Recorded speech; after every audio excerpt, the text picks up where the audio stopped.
Testing in the U.S. finds it's 79% effective and 100% effective in preventing severe disease and hospitalization. Officials in Miami Beach have imposed a curfew that could last for 3 weeks. The state of Florida has relaxed coronavirus restrictions. That's drawn tens of thousands of people to Miami Beach for spring break. From member station WLRN in Miami, Veronica Saragovia says this past weekend was chaotic. Things came to a head at one point. The city's police chief said that at least one gun was fired. Police also fired pepper balls to break up a crowd, they said, and one very popular party venue on Ocean Drive announced it was temporarily shutting down to protect patrons and staff, and that really rattled people. And officials say arrests are up and they're confiscating weapons and drugs. Veronica Zaragovia reporting. A new survey finds a majority of business economists expect interest rates to rise sooner than the Federal Reserve has advertised. NPR's Scott Horsley reports the Fed's been keeping rates near zero for the last year. Most Fed policymakers say they expect interest rates to remain at rock-bottom levels through 2023 or longer. But a lot of business economists think otherwise. A new survey by the National Association for Business Economics finds 46% of those polled expect a rate hike next year. 12% say an increase could come even sooner. Nearly 3 out of 4 economists surveyed say the Fed's easy money policies are about right, while 1 in 4 think the central bank is going too far in its efforts to prop up the economy. More than 60% of economists say inflation is a growing concern, despite the Fed's reassurance that any big jump in prices this year is likely to be temporary. Scott Horsley, NPR News, Washington. Today, the U.S. Supreme Court hears arguments in a case that pits the rights of farm workers and labor unions against large agricultural employers in California. As NPR's Nina Totenberg reports, at issue is a state law enacted nearly half a century ago that allows union organizers some limited access to farms to seek support for unionizing the workers. The growers who are challenging the law contend that by giving union organizers a limited right of access to workers on site during break times, the state is authorizing an unconstitutional trespass on the growers' private property. This is not the first time the California law has reached the Supreme Court. In 1976, after the state Supreme Court rejected a similar claim from the growers, the U.S. Supreme Court declined to take up the case. But now, with a far more conservative high court in place, the growers are trying again, and it's significant that the justices have agreed to hear the case. Nina Totenberg, NPR News, Washington. This is NPR. The time is 4 minutes after 9. This is WJCT News 89.9 in Jacksonville. Good morning, I'm Michelle Coram. The Florida House is set to consider a controversial bill this week that would crack down on violent protests. But as WJCT's Brendan Rivers reports, Democrats argue the measure would violate First Amendment rights and could have a chilling effect on peaceful protests. Governor Ron DeSantis and House Speaker Chris Sprowls have made HB1 a priority this legislative session. DeSantis started pushing for it last year after protests erupted around the country over racial inequities in policing and other aspects of American life. Florida didn't see the kind of demonstrations that happened in cities like Minneapolis and Portland, which at times led to violence and property destruction, but the governor says the state should enact tougher penalties now to keep residents and tourists safe in the future. House Bill 1 would increase penalties for crimes committed during a riot, which opponents say will lead to the arrest of peaceful protesters. They see the bill as an attempt to crack down on the racial justice movement spurred by the death of George Floyd last year. The House Democratic Caucus voted unanimously to oppose the bill. Brendan Rivers, WJCT News 89.9. House Bill 1 is set to be heard on the House floor Thursday. Mid-60s for this afternoon. We continue to have a cloudy day, 59 degrees right now. It's going to be breezy from the north, cloudy upper 50s tonight. Tomorrow just a bit warmer, mostly cloudy into the low 70s. This is WJCT News. Support for NPR comes from NPR stations. Other contributors include Womply, committed to helping self-employed workers and small businesses get their PPP loans. Application determines eligibility. More at womply.com/NPR.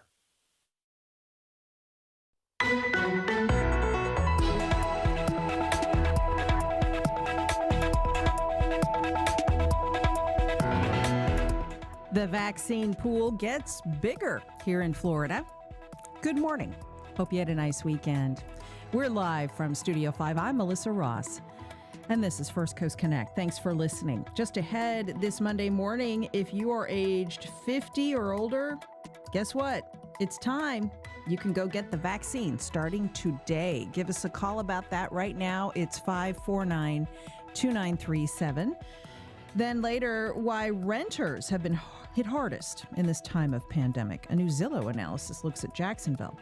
First, though, the latest numbers on the pandemic this weekend, a little more than a year after the novel coronavirus first showed up in our state, Florida topped 2 million cases of COVID-19. Sunday, the State Department of Health also reported that statewide cases ticked up by nearly 4,000. Active hospitalizations have actually gone down, but deaths keep rising. The death toll in Florida now stands at 32,742.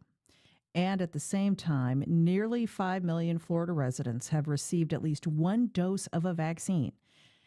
Now, here's the good news. Starting today, if you are 50 or older, you are now able to receive your shot.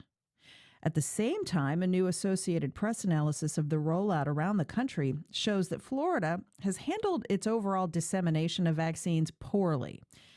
Dr. Mobeen Rathore is Chief Infectious Disease Specialist at UF's College of Medicine, Jacksonville. He's also Professor of Pediatrics and Associate Chair there, and he is on the line. Dr. Rathore, always so good to get your insights in this time we're living through. So good morning once again. Good morning, Melissa. So good to be with you. Good to have you. What are your questions, everyone, about vaccine eligibility? If you're 50 or older, you're now eligible to get the shot. We're going to talk about that and a lot of other news around vaccinations. Give us a call. It's 549-2937. Emails to firstcoastconnect@wjct.org. Tweets to @MelissaInJax. And our Facebook page is open. So, Dr. Rathore, the calls had been growing around the state for weeks for Governor DeSantis to open this up so that more people can become vaccinated at a lot of the sites around the state, including here in Jacksonville. Thousands of doses were going unused each day. So let's begin by getting your reaction to this new eligibility. Your thoughts? Yes, I think the new eligibility is a step in the right direction. I think we need to go even farther than that, so that we can have the vaccine available to even a larger pool of Floridians, and frankly, throughout the United States. In any vaccine program, unless we are able to immunize as many people as fast, we are not going to reach that herd immunity goal that we all have. The CDC reported on Saturday, I believe, that only 16.7% of the citizens of the United States are fully immunized, although that number is 40% for those 65 years of age and older. However, I think we can do much better than that. As you said, Melissa, that doses are not being used or are not being used as fast as they can be. The healthcare workers who were the first group, 52% of the healthcare workers have received their first dose, according to Kaiser Family Foundation and Washington Post recent poll. And another 20% are scheduled and 12% haven't decided. So I think we are making progress. What I would say, the early adopters have already gotten the vaccine, okay? We need to open it up to others now. The vaccine hesitancy, according to NPR, PBS NewsHour, and Marcis survey, the vaccine hesitancy among Blacks and Hispanics is declining. So if we open it up to a larger population, you are going to get more people to be able to get immunized. While we are focusing on these high-risk groups, I think we need to open it up to much larger group. Frankly, in my opinion, at this time, we should open it up for Pfizer 16 years and older, and for Moderna and J&J for 18 years and older. Anybody who wants to get the vaccine, come get it. Yeah. In Orlando and in Miami, they've opened up sites to age 40 and older. They're racing ahead of the governor. Other cities in Florida. The governor has taken a fair bit of criticism for not opening things up more quickly. Should Jacksonville's sites follow suit, Dr. Rathore? I think so. I think 40 years and above is good. 18 years or 16 years of and older is much better. I think we need to get the young folks immunized. We need to get everybody immunized. We need to get the kids immunized. As Melissa, as you probably know, that we are going to soon start a study in children for coronavirus vaccine here in Jacksonville. That's right. We need to we need to get that vaccine approved for children so we can immunize everybody. We are not going to reach our herd immunity goal unless we are able to immunize as many people as we can. So yes, 40 years is much better than 50, but I think 16 and older is where we should be at now. Now, let's talk about this. You are a pediatric epidemiologist at U of Health Jax. The hospital's not participating in the study, but some local families are participating, aren't they, in this first trial of the COVID-19 vaccine on children? Moderna is conducting this. It's called KidCove. So please share more about this if you could. This is fascinating. So I'm a little bit restricted in what I can share because the study is not currently approved by Institutional Review Board, the human subjects. But what is out there in the press, you all know we have not started the study. University of Florida College of Medicine, UF Health, are the ones who are going to be conducting this study, hopefully starting in a couple of weeks. But as we heard in the news, the KidCove study has started in a few sites around the country where they're going to be immunizing children as young as 6 months of age. So I think we will get there hopefully in a 6-month period or so that we are able to immunize even younger folks, younger than 16 years of age. So I think that study, as you mentioned, is going to happen in Jacksonville. I'm sort of restricted what I can say since we are not IRB approved yet, other than what's available in the media already. We'll go to your calls for Dr. Mobeen Rathore in a moment. It's 549-2937. You know, over the weekend, we saw the mayor of Miami Beach actually declare a state of emergency and shut down spring break because it had gotten so out of control out there. There were concerns it could become a super spreader event, Dr. Rathore. At the same time, a new AP analysis of the vaccine rollout around the country gave Florida poor marks, saying that we actually are in the bottom 10% of states for overall vaccination performance. Not good to hear that. Other states, according to this study, such as South Carolina, Hawaii, Connecticut, even West Virginia, fared a lot better than we did in Florida. What are your thoughts about how we could have done a better job in this state in handling the vaccination rollout? Yeah, I think we can do a much better job. I think one of the ways we do a much better job is by decreasing the age. We are getting better at having more sites where we can provide the vaccine. That's great, but I think we also need to be able to provide it to a larger population. Even around the country, only 16.7% of the people are fully immunized. And as I said, for 65 and older, 40%. I believe I could be wrong, but I believe in Florida, the number for 65 and older is a little bit better. But I think we need to make this access easier. When you hear, and I don't have any specific information that I can say, but what I hear from friends and colleagues and others is that a site may have 2,000 doses, but they're only using 500 doses. Some of the vaccine sites don't have enough patients. You can just walk in, get the vaccine. I mean, I would hope that we have lines outside the vaccination centers because I know people want the vaccine. So I think make it easier to access the vaccine. Why are we still focused on the highly vulnerable population when we have enough vaccines? Why not open it up, to anybody who wants it? Get in line there and get the vaccine. I know many have asked that same question. Let's go to your calls now for Dr. Mobeen Rathore, UF Health Jacksonville. Have you already been vaccinated? Are you impatiently waiting your turn in line? Call us up now because starting today, anyone 50 or older in Florida can be vaccinated. Other cities like Orlando and Miami have jumped ahead of the governor. They're vaccinating all adults 40 and older. Orlando, Miami, 2 examples. 549-2937, Sally in Ponte Vedra. Hi, Sally. Good morning. Hi, good morning. I would just implore our county officials in St. Johns County, Duval County, to please open it up to all, the whole population, especially those in the tourism and service industries. We have asked that our businesses be open and that we open up to have tourism available, and yet we're not doing anything to protect that new front line, those people that have no choice but to serve their customers and their guests as they come in, but have no protection against against the virus. Right. Sally, thank you for that. And Dr. Rathore, Governor DeSantis has disregarded the advice of the CDC and other public health experts with a strong focus on seniors first. It's understandable that we do have a large senior population in Florida, and the majority of Florida residents who are seniors have now been vaccinated, is my understanding. But there's this other population of people who have to interact with the public in tourism-related jobs, food and beverage, grocery store, and other occupations, and they have not been able to be vaccinated yet. It doesn't seem right. Well, I come back to what I said earlier, Melissa. We need to make it easier. We need to make it open the vaccination to a larger group. I mean, think about this. If we can offer it to all and anybody who works in the school system, how much better would it be for our children, because they can open this face-to-face schools with much more comfort.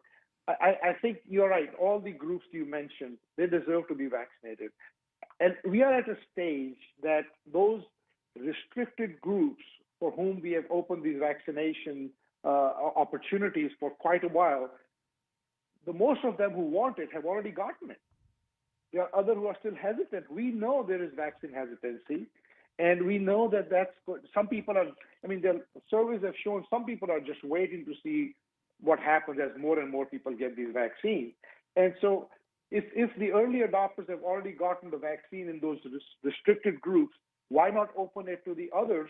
So let's get them all get the vaccine who can get the vaccine. Now, there may be some concern that we may not have enough vaccine. I'll tell you, my hope would be that every day, now this may sound callous, but I think I get the point. Every day, people stand in line for vaccines, and few of them cannot get it because the dosage of vaccines are all used. That's where we need to be, not that even few doses are left at the end of the day. We should not be at that place. So I think once we open it up to the groups that Sally had mentioned and the other groups that you have mentioned, I think we will reach that, and then we'll be able to immunize more and more people. Robin in Riverside. Hi, Robin. Good morning. Hey, good morning. I have a quick question about I haven't heard this one yet. I'm sure it's out there. My granddaughter, who's almost 3, has been hospitalized twice because of compromised lung before she was a year old, and then about 5 months ago. And I don't think they can call it childhood asthma until they're after 3, but she has inhalers and that type of thing. Her parents are 35 and 38. They're the ones that would very much like to get vaccinated and able to make her less vulnerable. And so that is my question. Right. Sure. There are so many people like this out there, Dr. Rathore. We hear the stories every day. Do you think as supply keeps ramping up that by April, the floodgates will have opened and everyone will be eligible? I mean, President Biden is saying by May 1st, he wants to have the vaccine available to anyone who wants it. Could it be sooner than that? Well, I hope it will be sooner than that. But, first of all, sorry, Robin, for your granddaughter. I hope she's doing much better. Yes, it could be sooner than that. And I think it should be sooner than that. Again, it's possible we may not have enough doses when we open it for everybody, but at least we would be able to immunize those who want to get immunized. To Robin's situation, if we could get the parents immunized, we would have what we call cocooning. We know that children are not going to be able to get the vaccine for another 6, maybe 9 months in some age groups. So if we can immunize everybody around them, we will cocoon the children. We will protect the children. So I think it's extremely important that we open it up for those groups also. So perhaps another group could be people who are around vulnerable children who can get the vaccine. So I think these are groups that, there are lots of groups that can benefit for not only for themselves, but those people who are around them. Think about it, all these people with, immune compromised conditions, solid organ transplant, they can be protected if people around them are vaccinated. Tommy on the north side. Hi, Tommy. Thanks for holding. Good morning. Happy Monday. Hi, how are you? All right, thanks. Good to talk to you. Go ahead. So I'd like to first comment on the doctor. The doctor is making some very sound point. But what we really need to concentrate on is the horrible public health rollout of this vaccine. I am an African-American male, 53, who has pre-existing conditions. When this whole thing came out, we had already targeted people like myself as being a red dot as far as, the vaccine needing to be protected, needing to social isolate. I was out of a job for 6 months because I couldn't be exposed because I worked in the actual industry where I was working with a lot of indigent people. So I had to really just almost go into a shell, until, everything with the social distancing policies and everything took place. And of course, everybody knows everybody didn't follow it. But anyway, what I wanted to say about this public health part is that we knew that we should have rolled this vaccine. Our people were the ones who closest to this. Yeah. Like yourself. So yeah.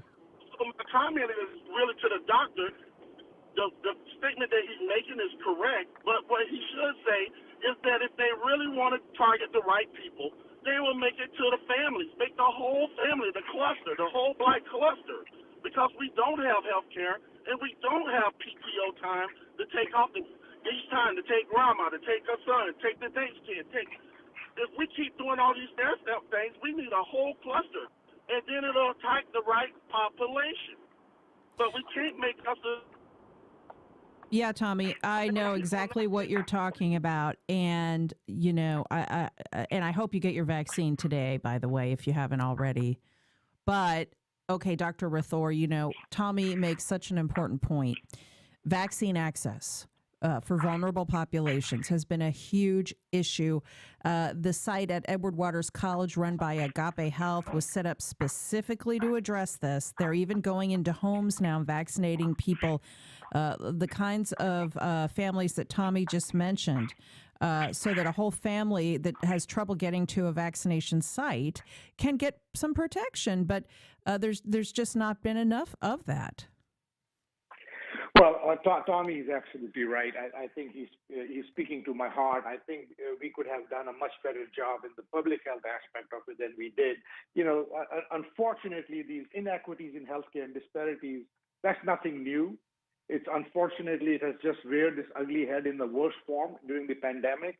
And yes, we have not done a good job in getting this vaccine to the underserved, to the minorities, to people of color. I'm a brown person. I understand that. I think that is not something that we can be very proud of. Now, I would say one thing though, Melissa, there was quite a bit of hesitancy in the minority populations, and unfortunately, as I said earlier, there's a latest poll by Marist, PBS, and NPR, which shows that vaccine hesitancy is getting better.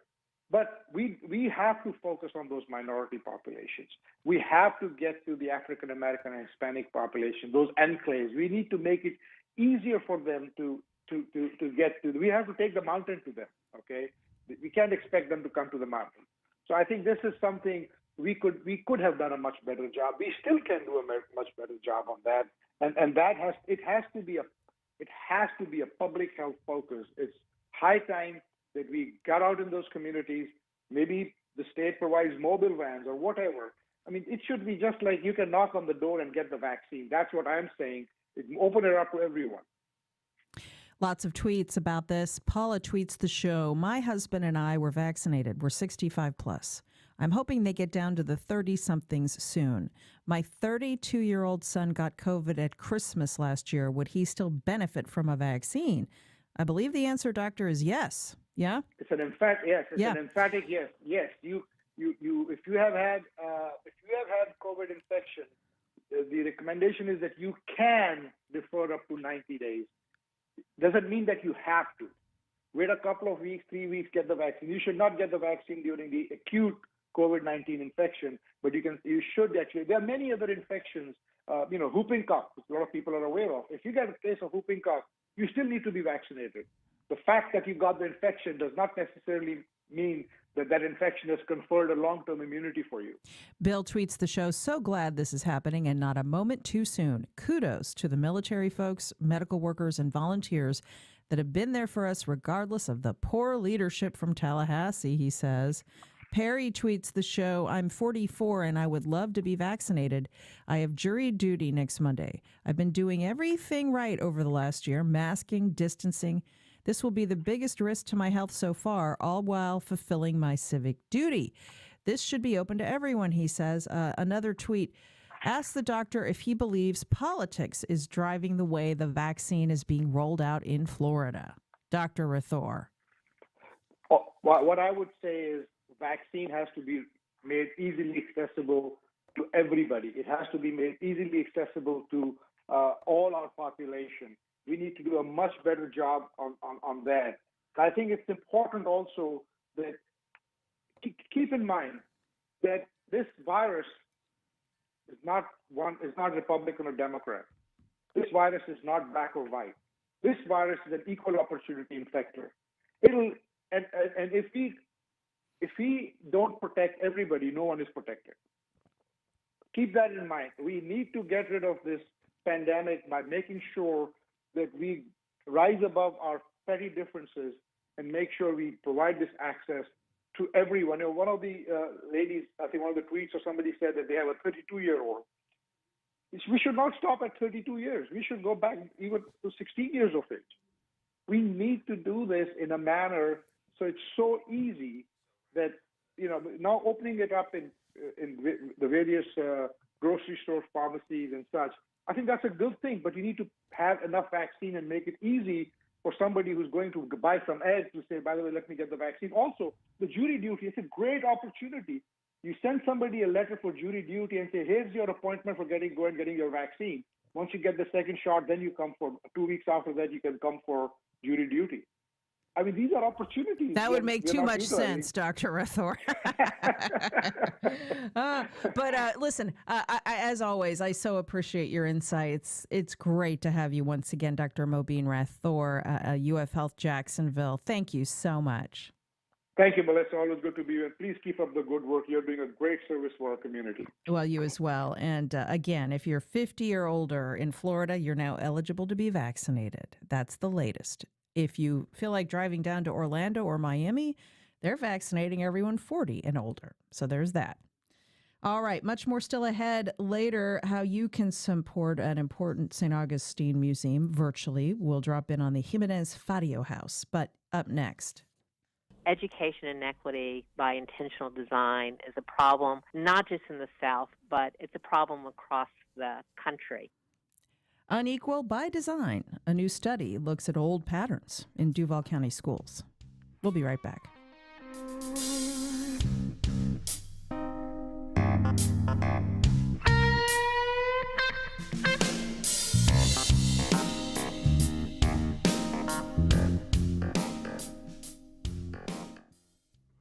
Three 353-9528 is the number to call. Give us a call. We're just starting our March Spring Drive. We're all in this together. Moving forward together is our theme. If you like this program, if you listen every morning, it's your chance to call us up and support this program, First Coast Connect with Melissa Ross. Call us now at 353-9528 or go online at wjct.org. And we thank you so much for your support.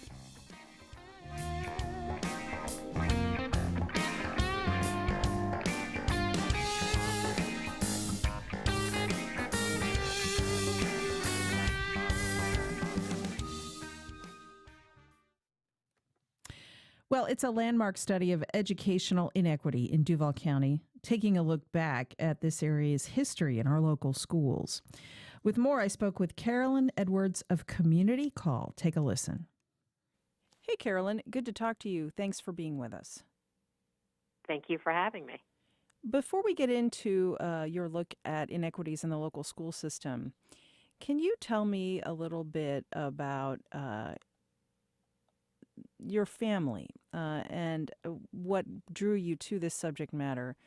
Your late father, Marvin Edwards, was a well-known civic figure in Jacksonville, so I guess you came by this stuff honestly.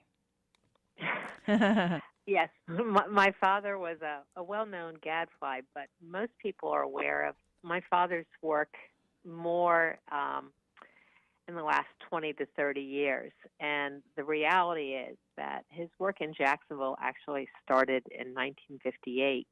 And at that point, I had two brothers already, and my father was very concerned about the Jacksonville public schools, the Duval County public schools, and the poor conditions that they were in, both academically and physically.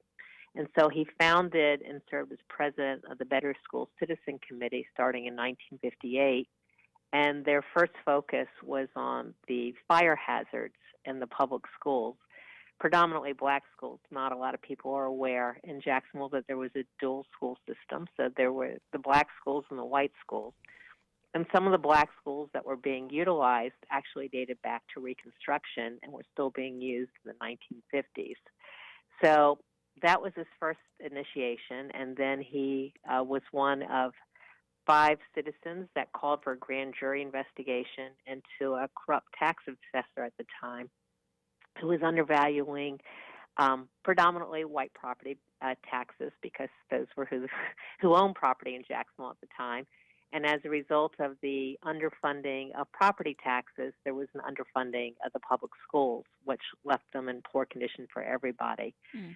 So he was very involved. And then what I like to say is my favorite thing that my father did was he was involved in the integration of 2, it was actually 4 at the time, but they were segregated teacher groups, associations, and he helped to orchestrate the integration to one union, and then helped them to run a successful work stoppage with over 2,000 teachers to get better and more equitable salaries for the teachers. So, and when he passed, I found his files, and I was unaware of how much work my father had done myself on the school system.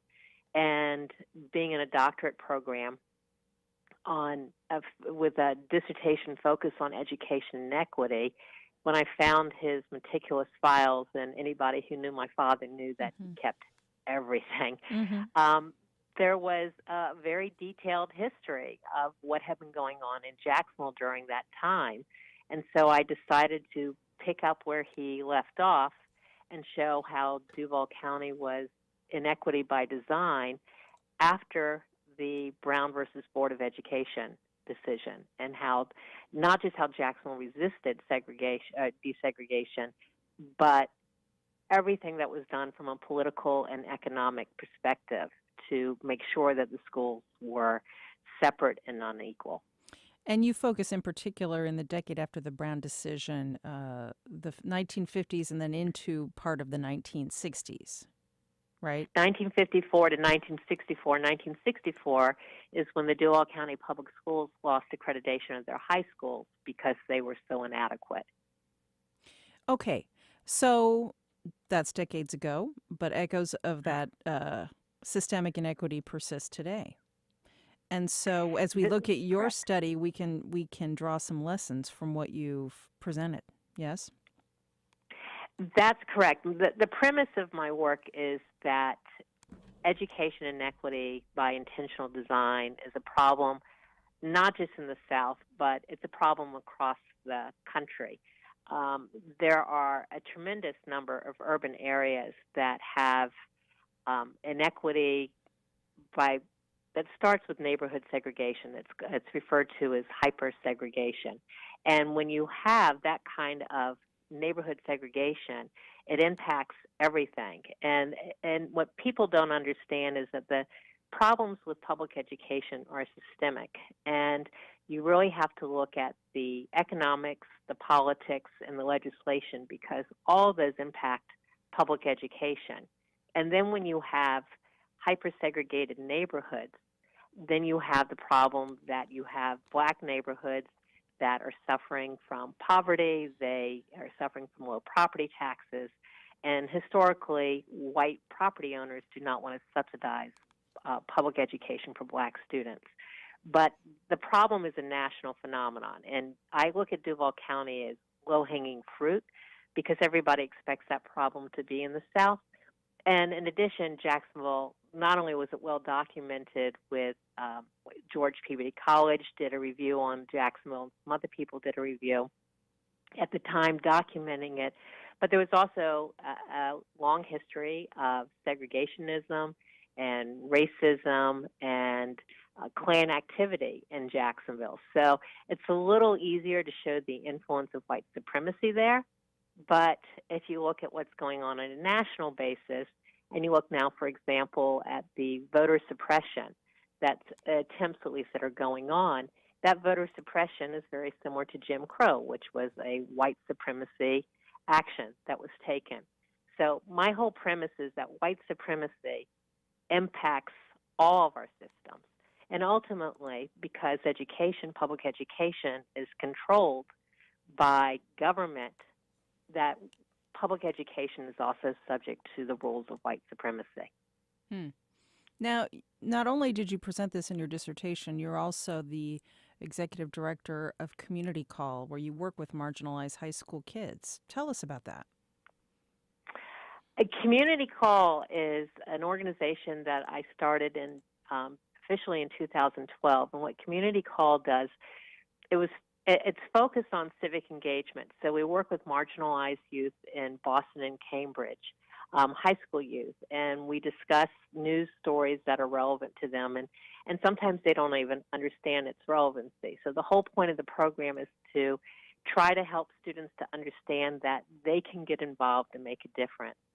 And probably one of the best examples I can give you is I worked with a group of students who were at a school called the Re-Engagement Center, which is part of the Boston Public School System. And the school was designed to bring back students who had become disengaged due to a variety of issues. It could be incarceration or homelessness or whatever. And they decided that the root of problems for students in schools was homelessness, that if you didn't have a home, didn't have an address, that it made it hard to attend class, made it hard to do homework, you didn't have access to things. And the bottom line is they set up a program. They decided that in order to do something, they had to let people in power know how hard it was to be a homeless student and to attend school. So we ended up setting up a project with, at the time, the brand new mayor of Boston, who's now the new labor secretary, Marty Walsh. And we ended up putting on a program that brought in about 80 youth that we say living on their own because many of them don't identify as homeless. And they met with the health commissioner, who's now the health commissioner out in L.A., and the mayor and some other people. And as a result of that, there was a corporate sponsor that gave over $2 million in grants to organizations that were focused on dealing with youth homelessness. And the mayor made a personal commitment to end youth homelessness, and this year has arranged for housing for over 100 homeless youth in Boston. So it made a huge difference, but that's the type of thing that we do, is teaching civic engagement, because civic engagement is, I feel it's another form of white supremacy. It's not taught in poor schools or schools that predominantly serve black and brown students. This is fascinating stuff. Where can people go to learn more about your work? Well, Community Call has a website, communitycall, that's CALL.org, and they can learn more about the work there. And in terms of my research, if anybody has any questions, they can email me at CarolynEdwardsPhD.gmail, or rather at Gmail. Carolyn Edwards, thank you so much. Good to talk to you. Thank you so much. Take care. Well, a new report out from Zillow this week says lower income renters have had the hardest time in this pandemic. Now, you might expect that in bigger cities where the rent is incredibly high and cost of living is high. But this holds true even in more affordable cities like Jacksonville, where rent is outpacing people's incomes. Chris Glynn is a senior economist with Zillow, and he's on the line to share more. Hey, Chris. Hi, how are you? I'm great, thanks. Good to talk to you. Now, you've just put out some February numbers for the Jacksonville Metro. Let's talk about rent. The typical rent in this city is just under $1,400 a month. That's, according to Zillow, a 6-point increase from a year ago, correct? Yeah, rent is increasing. In fact, we're seeing across all price tiers of the rental market, rents are increasing in Jacksonville. So rents for the lowest income earners and for the highest income earners, rents are increasing about 6% in Jacksonville. And you're finding this in medium-sized, allegedly more affordable cities like Jacksonville all over the country. What's driving this? Well, in Jacksonville, we've seen that throughout the pandemic, there's been really a push towards sort of two main themes. And the first one is affordable housing. We've seen that as workers have become untethered from physical office locations, that when they have the opportunity, in many cases, they've chosen to relocate to areas that are more affordable, whether that means relocating across cities or relocating within the same metro, but perhaps taking on what would have otherwise been a longer commute. And the second main theme that we've observed is a desire for year-round and outdoor living. And so given the constraints of the pandemic and that we've all been confined to our homes for so long, we've seen both renters and buyers place a premium on locations where they can have access to outdoors more year-round, which opens up more socially distant and safe activities. And so Jacksonville actually sits at the intersection of two of these main themes. So on the one hand, that's good news because we're seeing a real appreciation in home values. That's good for people who want to build wealth through their house, which is usually their biggest asset. That's really doing well. But it's not good news. In fact, go ahead. I was just saying, in fact, in Jacksonville, we've seen home values increase 10% from this time last year. So not just rents that are increasing, but home values that are rapidly increasing. And in Jacksonville, it's really only taking about 7 days for the typical home to be sold. So markets are moving incredibly quickly. Wow, 7 days. And so are you seeing a lot of people buying here in our area from the Northeast? Who are the typical buyers? That's a great question. The relocation data and migration data is very difficult to get because in real time, it's hard to estimate, how people are moving from, say, New York or Boston to Jacksonville. But we do hear anecdotal stories of exactly that, people relocating from the Northeast down to Florida. But as far as exact data, it's difficult to get. But certainly we are seeing that in metros around Florida. So there are two tracks to your data. The good news for homeowners, their home values just keep going up and up. And the bad news for renters, rent is just becoming incredibly high. And for people who are scrambling to make ends meet in this pandemic, that's terrible news. And so tell us a little bit more about, how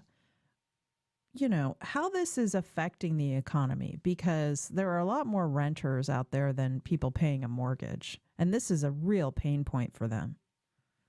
It is. And connecting with the theme of your last interview, one of the things that Zillow has researched in the past is connections between rising rent and homelessness. And we've found that when renters tend to spend more than 30% of their monthly income on rental costs, homelessness in the city tends to rise. And so it's a pressure point that reaches all households, because when you pay for healthcare and housing costs and all the essentials, at the end of the day, there's less and less left over for daily living. And that's hitting renter households disproportionately hard during the pandemic, as so many of them have been impacted by economic disruptions, whether it's in retail or hospitality. And renters have really borne the brunt of the economic disruption during the pandemic. Yeah, I don't know if you've covered or followed this, Chris, but of course in Jacksonville we had a pretty large downtown tent city of folks without any housing. The city has been working to clear out the tent city and get people at least into temporary housing because, in recent years, cities have finally come around to what advocates have been saying for a long time, which is that the best way to help homeless people is to give them housing. Find them a roof, get them some resources, and help them get a job. We are starting to see that more and more here. And so, as you have the bird's eye view, you're looking all across the country. I'm assuming you're seeing that kind of activity everywhere. Tell us more about how we stack up to other cities this way. So as far as Jacksonville's cost of renting, it's similar to places like Tucson, Arizona, and Memphis, Madison, Wisconsin, and Virginia Beach. And so rent in Jacksonville is about half of what it costs to live in San Francisco or San Jose. The rent in Jacksonville in the metro area in February was almost $1,400. Rent in the Bay Area was $2,800. But the way that we think about it is not necessarily rent in terms of absolute terms, but more about the relationship between rent and the local economy. So when thinking about housing affordability and rent affordability, we really want to think about what is the cost of rent in terms of the fraction of monthly income for most renters. And that's really the way that we want to think about the cost of rent for metros around the country. So again, let's repeat this one more time. As Chris said, if you're spending more than 30% of your monthly income on rent, you're out of balance. That you want to be shooting for around 30% of your income on housing costs, but that's just simply not possible given the current market conditions for so many Americans, Chris. So, do apartment communities, do they have a responsibility to, there have been efforts to provide more affordable housing in this city, but there's just not nearly enough to meet the demand. I think that it's not really my place to comment on the responsibility of individual apartments, but I do think that as a priority and as a community, recognizing the value of affordable housing because of the opportunities that it creates for families and building community and welcoming new people into a community. As you said, that it's just not possible when rents are increasing so much faster than income for everyone to keep up. And so it's a very difficult time for renters, and recognizing and making housing affordability a priority for policies at the local, state, and federal levels, I think is something that is important.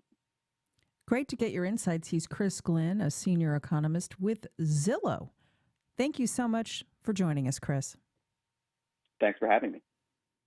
And still to come, we will drop in on the Jimenez Facio House Museum. Say that 3 times fast.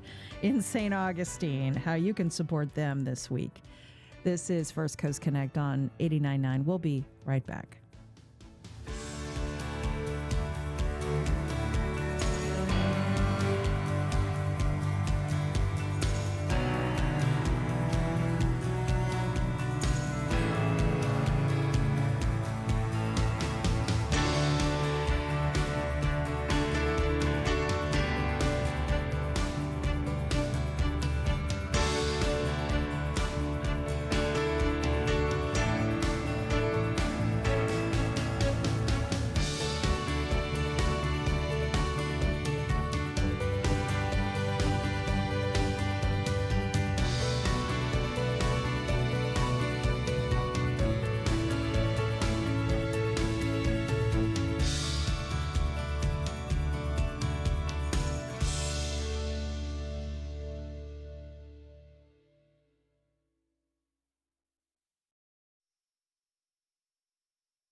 In 1923, the town of Rosewood was burned to the ground in a racially motivated attack.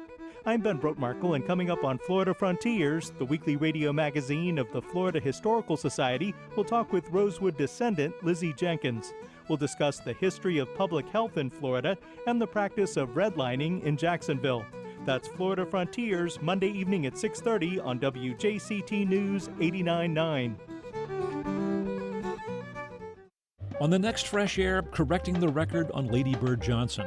Writer Julia Zweig says the First Lady, regarded as the genteel advocate of highway beautification, was far more. A savvy political advisor to President Lyndon Johnson and an advocate of ambitious programs to protect the environment and fight urban blight. Zweig's new book is In Plain Sight. Join us today at noon on WJCT News 89.9. For decades, police in Texas have used hypnosis to solve crimes. Not anymore. The state's now decided to drop the technique after a year-long investigation by the Dallas Morning News. What now for those serving time based on evidence that critics say is nothing more than junk science? That story and the latest news next time on 1A. Today, starting at 10 on WJCT News 89.9.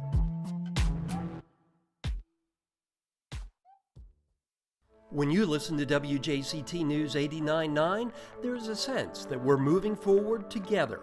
It's why public radio in Jacksonville works. WJCT News 89.9 gives you the information you need to make sense of the world around you. Your investment of any size helps make the news happen. Please donate now at WJCT.org or call 904-353-9528. And thank you. Welcome back. Well, today is your chance to support an important site in the nation's oldest city. Dr. Roger Smith is director of the Jimenez Facio House Museum in St. Augustine. Dr. Smith, thanks for calling into the show. Good morning. Oh, thanks so much for having me. And I'm pretty sure I mangled the name of the museum a couple of times on the air, so I apologize for that. Oh, on the air? Well, you did great just then. All righty, good. So the Colonial Dames are holding something for your museum. It's called Auction for Action to benefit the museum. We'll talk about that in a moment. But first, tell us a little bit about the importance of this place. Well, the museum is more than just another old home. It is it was an early business, and it was built in 1798. So to give perspective on that, John Adams was president. Yeah. George Washington was still alive. So it's an old home, and but from 1830 to 1875, it was owned consecutively by three single women and run as a boarding house. And that in itself is amazing, that women were able to find a way not only to own property but to run a business, a legitimate business, and a legal business. Yeah. And then we've just recently discovered and staged and opened up our third floor, which is where the servants and enslaved servants lived during the course of the history of the house. So it has an amazing amount of women's history, of African American history, of Southern culture history, of business history. This has been rated the top museum in St. Augustine, which is pretty impressive given all the history there. And so you're asking people to support your Auction for Action. Tell us about how they can be part of this.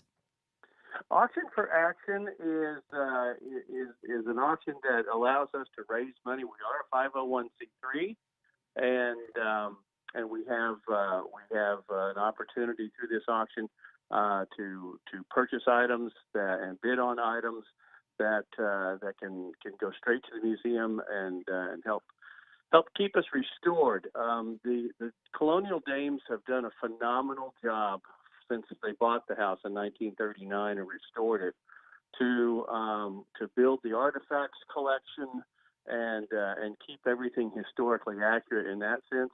It's the preservation of the building, and even though it's almost entirely made of coquina and as sturdy as the fort, you still have a lot of wood in here, and so you have to be tended for termites every now and then, and you have to replace wood that's 150 years old and that kind of thing. So it takes a lot of paint and elbow grease.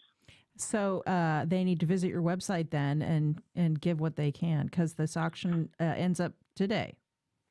Yes, what you actually do, I'm going to give you where you go to. Rather than going to our website, you simply go into your address bar and type in X as in X-ray, F as in Frank, H is in Henry, M is in Mary. So XFHM2021.GGO.bid, BID. I hope You people go- remember that. You might want to say that one more time. I'll say that. I'll say it 10 more times. You want me? Well, we're almost out of time, so one more time quickly. Sure. XFHM2021.GGO.bid. Okay. Support Jimenez Facio House in St. Augustine. Director Roger Smith with us. Thanks so much. Well, thank you. Okay, and before we go, we also ask you to support public media on the First Coast. Our station manager, David Luckin, is here to tell us a little bit more about that. Hey, David. Good morning, Melissa. How are you? Good to see you. You're the first live guest we've had in this studio in 1 year. Yeah, that's where bells and whistles. Can Come you on. believe it? It's nice to be here. Then I'm happy to be the first guest. And we want to remind people that we're into our first spring drive of the year, and our theme is Moving Forward Together.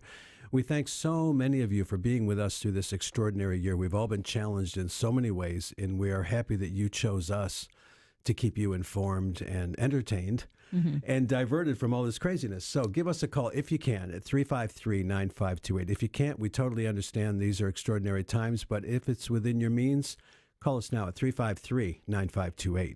Because, we are pleased to report that because of our growing community of listeners, we have enjoyed record ratings in this pandemic. People are really hungry for information. And if you're one of them and you value what we do here at WJCT, give us a call this week and pledge what you can at 353-9528 or online at WJCT. And we thank you so much for your support. And again, we do realize that some people aren't able to support us right now. We are here for you anyway. We want you to keep listening every day, every minute.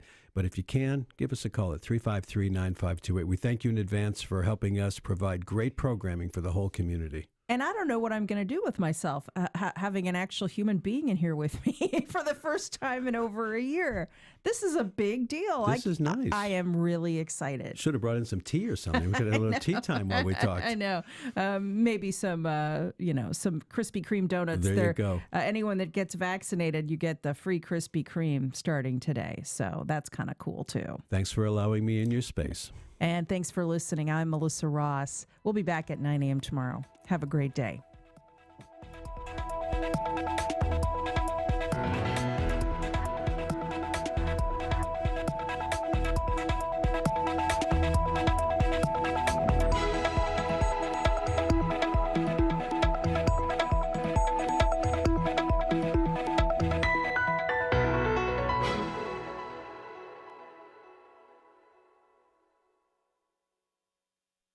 Support for First Coast Connect is provided by Baptist Health and the North Florida TPO.